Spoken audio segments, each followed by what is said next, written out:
प्रिय विद्यार्थियों, आज हम कक्षा में चर्चा करेंगे संस्कृतिकरण की अवधारणा की। बहुत ही महत्वपूर्ण अवधारणा, इस अवधारणा को दिया था प्रोफेसर एम.एन. श्रीनिवास ने। सर्वप्रथम संस्कृतिकरण की अवधारणा का प्रयोग किया था प्रोफेसर एम.एन. श्रीनिवास, जो एक बहुत अच्छे भारतीय समाजशास्त्री हैं।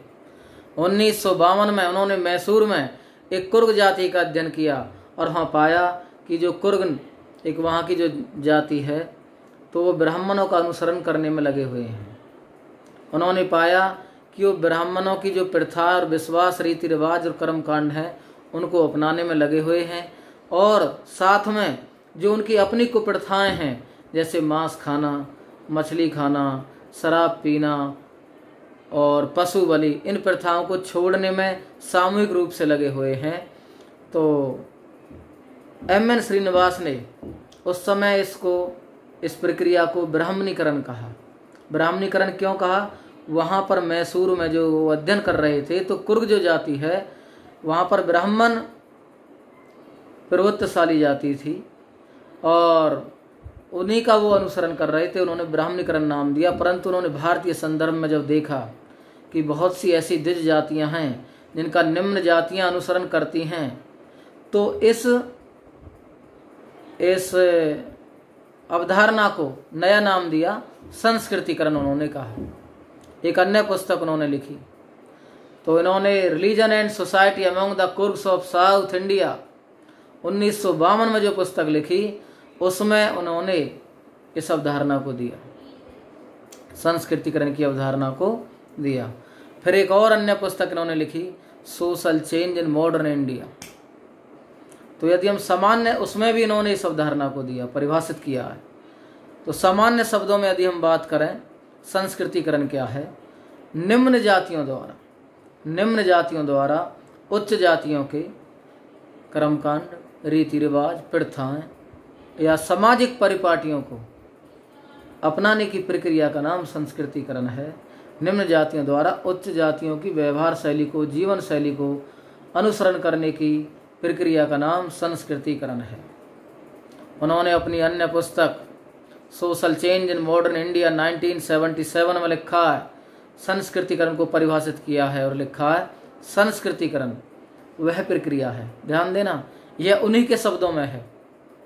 एम.एन. श्रीनिवास ने क्या कहा?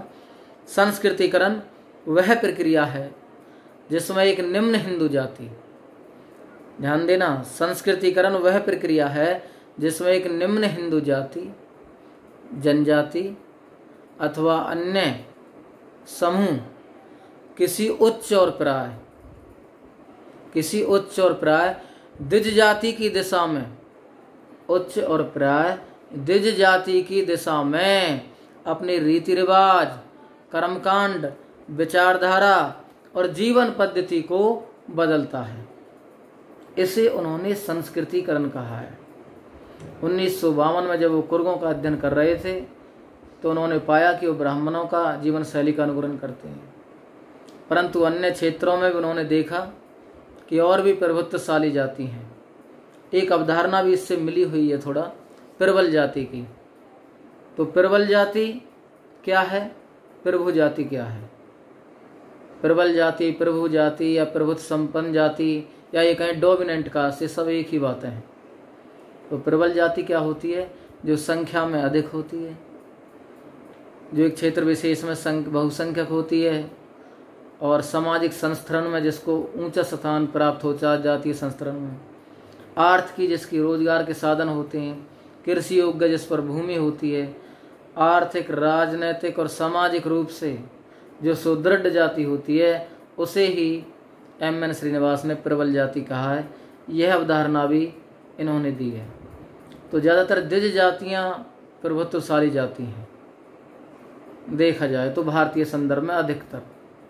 यदि हम अपने आसपास की बात करते हैं, कुछ बच्चे यहाँ इस क्लास में गुरवाड़ी स्कूल से आते हैं, गुरवाड़ी गांव से आते हैं, तो गुरवाड़ी में जो जाट है, जाट एक जाति है, उन पर कृषि योग्य भूमि भी अधिक है, राजनीति में भी उनकी चलती है, आर्थिक रूप से संपन्न है, जातीय संस्तरण में भी, सामाजिक संस्तरण में थोड़े ऊंचे भी हैं।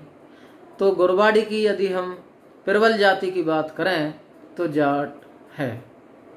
यदि उसी के पास एक गांव है प्रहलादपुर, प्रहलादपुर की यदि हम बात करते हैं तो वहाँ पर ब्राह्मण संख्या में अधिक हैं, उन पर कृषि योग्य भूमि भी ज़्यादा है, राजनीतिक रूप से वो सुदृढ़ हैं और आर्थिक रूप से भी उस गांव के हिसाब से वो संपन्न हैं।